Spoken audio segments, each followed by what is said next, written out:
Transferring money from Paysafecard to the bank account is very easy to do. Today I'm gonna show you how to do it.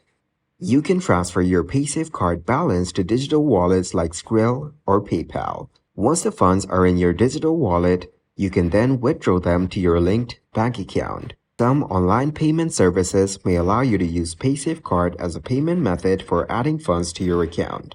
Once the funds are added, you may be able to transfer them to your bank account. You can use your Paysafecard to purchase prepaid debit cards. These cards often allow you to withdraw cash from ATMs or spend the balance like a regular debit card. If you're making a purchase online, many merchants accept Paysafecard as a payment method. You can use your Paysafecard balance to pay for goods or services directly.